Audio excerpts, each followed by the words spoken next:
ഈശോ മിശിഹായിക്ക് സ്തുതിയായിരിക്കട്ടെ. യേശുവിൽ സ്നേഹം നിറഞ്ഞ സഹോദരങ്ങളെ, എല്ലാവരെയും ഡിവൈൻ കൂട്ടായ്മ DFM മിനിസ്ട്രിയുടെ നാമത്തിൽ കർത്താവിൻ്റെ വചനം കേൾക്കുവാനും അനുഭവിക്കുവാനും യേശുവിൻ്റെ നാമത്തിൽ സ്വാഗതം ചെയ്യുന്നു. യേശുവിൽ സ്നേഹം നിറഞ്ഞ സഹോദരങ്ങളെ, നമുക്ക് കർത്താവിൻ്റെ തിരുവചനം നമുക്ക് ധ്യാനിക്കുമ്പോൾ നമുക്ക് ഇങ്ങനെയും കൂടെ ചിന്തിക്കാം. എന്തിനാണ് യേശുക്രിസ്തു ഈ ഭൂമിയിലേക്ക് മനുഷ്യനായിട്ട് അവതരിച്ചത്? യേശുവിന്റെ മനുഷ്യാവതാരം എന്തിനു വേണ്ടിയിട്ടായിരുന്നു? ഇത് വളരെ വ്യക്തമായിട്ട് വിശുദ്ധ ഗ്രന്ഥം നമ്മളെ പഠിപ്പിക്കുന്നുണ്ട്. വിശുദ്ധ പൗലോസ്ലീഹ തിമോത്തിയോസിന് എഴുതിയ ലേഖനം 1-ാം അധ്യായത്തിന്റെ 15-ാമത്തെ തിരുവചനത്തിൽ ഇപ്രകാരം പറയുന്നു: യേശുക്രിസ്തു ഈ ലോകത്തിലേക്ക് വന്നത് പാപികളെ രക്ഷിക്കാനാണ് എന്ന പ്രസ്താവം തികച്ചും വിശ്വസനീയവും സ്വീകാര്യവുമാണ്.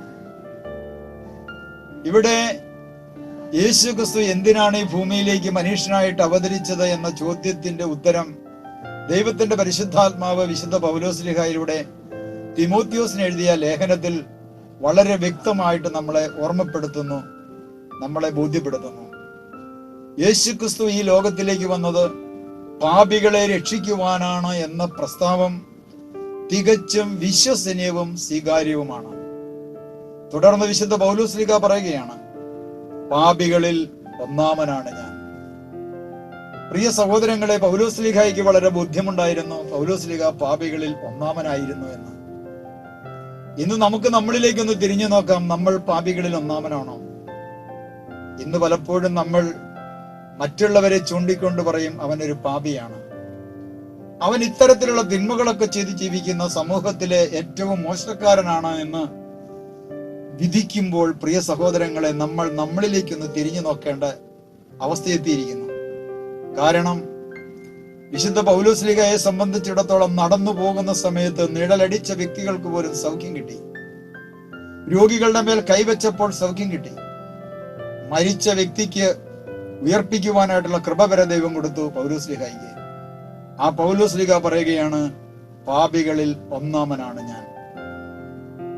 പ്രിയ സഹോദരങ്ങളെ, യേശുക്രിസ്തു ഈ ലോകത്തിലേക്ക് വന്നത് പാപികളെ രക്ഷിക്കുവാനായിട്ടാണ് എങ്കിൽ എന്നെ കേട്ടുകൊണ്ടിരിക്കുന്ന നിങ്ങളും ഞാനും എന്നും നമ്മുടെ ഹൃദയത്തിൽ നമ്മോട് തന്നെ ഒന്ന് പറയേണ്ടിയിരിക്കുന്നു, ഞാൻ പാപികളിൽ ഒന്നാമനാണ്.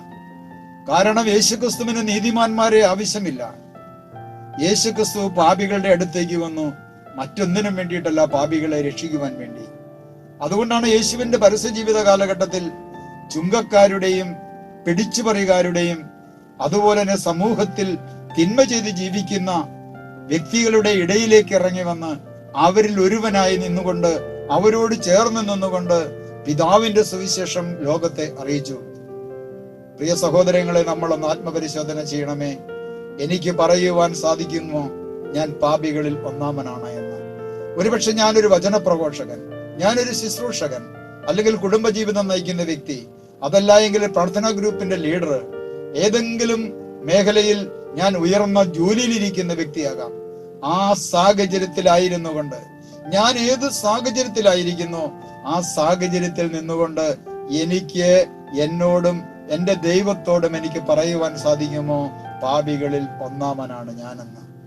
പാപികളിൽ ഒന്നാമനാണ് ഞാനെന്ന് ദൈവത്തോട് പറയുമ്പോൾ, ഈ പറയപ്പെട്ട പാപികളെ രക്ഷിക്കുവാൻ ഈ ഭൂമിയിലേക്ക് മനുഷ്യനായിട്ട് അവതരിച്ച നമ്മുടെ കർത്താവായ യേശുക്രിസ്തുവിന്റെ മുമ്പിൽ ഞാനും എന്റെ ദൈവവും തമ്മിലുള്ള അടഞ്ഞുകിടക്കുന്ന വാതിലുകൾ ആ നിമിഷം അവിടെ തുറക്കപ്പെടുകയാണ് ചെയ്യുന്നത്. കാരണം കർത്താവിനാവശ്യം പാപികളെയാണ്. അതുകൊണ്ടാണ് ഈശോയുടെ പരസ്യ ജീവിത കാലഘട്ടത്തിൽ ഈശോ പറഞ്ഞു, അനുതാപം ആവശ്യമില്ലാത്ത 99 നീതിമാന്മാരെന്നതിനേക്കാൾ അനുതപിക്കുന്ന ഒരു പാപിയെ കുറിച്ച് സ്വർഗം സന്തോഷിക്കും. അനുതപിക്കുന്ന ഒരു പാപിയെ കുറിച്ച് സ്വർഗീയ ദൂതന്മാരുടെ ഇടയിൽ സന്തോഷമുണ്ടായിരിക്കും. എന്നെ കേട്ടുകൊണ്ടിരിക്കുന്ന പ്രിയ ദൈവജനമേ, ഒന്ന് ചിന്തിച്ചു നോക്കുക. എനിക്ക് പറയുവാൻ സാധിക്കുമോ ഞാനൊരു പാപിയാണെന്ന്? എന്റെ ഇന്നലകളിൽ ഞാൻ മറ്റുള്ളവരെ നോക്കി അവരൊക്കെ പാപിയാണെന്ന് ഞാൻ കുറ്റം വിധിച്ചിട്ടുണ്ട് എങ്കിൽ, മറ്റുള്ളവരെ നോക്കിക്കൊണ്ട് മറ്റുള്ളവരൊക്കെ പാപിയാണെന്ന് ഞാൻ പറയുന്ന ഒരു വ്യക്തിയാണെങ്കിൽ, പ്രിയ സഹോദരങ്ങളെ, ഇനി മുതൽ നാം ഓരോരുത്തരും നമ്മിലേക്കൊന്ന് തിരിഞ്ഞു നോക്കിക്കൊണ്ട് നാം ഓരോരുത്തരും പറയേണ്ടിയിരിക്കുന്നു, പാപികളിൽ ഒന്നാമനാണ് ഞാൻ പാപികളിൽ ഒന്നാമനാണ് എന്ന് ദൈവത്തിനു മുമ്പിൽ പറയുന്ന നിമിഷം തന്നെ ആ ദൈവത്തിന്റെ രണ്ട് കരങ്ങളും ഈ പാപിയായ നമ്മെ ഓരോരുത്തരെയും കരം പിടിച്ചുയർത്തി ആ ഹൃദയത്തോട് ചേർത്ത് വയ്ക്കുവാൻ വേണ്ടി നമ്മുടെ ഇടയിലേക്ക് ഇറങ്ങി വരും. നമുക്കൊരു നിമിഷം കർത്താവിനോട് പ്രാർത്ഥിക്കാം. കർത്താവായ ഈശോയെ, അവിടുത്തെ വചനത്തെ ഞങ്ങൾ ഓർക്കുന്നു. യേശുക്രിസ്തു ഈ ലോകത്തിലേക്ക് വന്നത് പാപികളെ രക്ഷിക്കാനാണ് എന്ന പ്രസ്താവം തികച്ചും വിശ്വസനീയവും സ്വീകാര്യമാണെന്ന് അരുളി ചെയ്ത കർത്താവെ, പാപികളിൽ ഒന്നാമനാണ് എന്ന് പറയുവാനും ആ ബോധ്യം എൻ്റെ ജീവിതത്തിൽ ഉണ്ടാകുവാനുമായിട്ടുള്ള കൃപയും അനുഗ്രഹവും ഞങ്ങൾക്ക് ഓരോരുത്തർക്കും നൽകി ഞങ്ങളെ അനുഗ്രഹിക്കണമേ. പിതാവിന്റെയും പുത്രന്റെയും പരിശുദ്ധാത്മാവിന്റെയും നാമത്തിൽ ആമേൻ.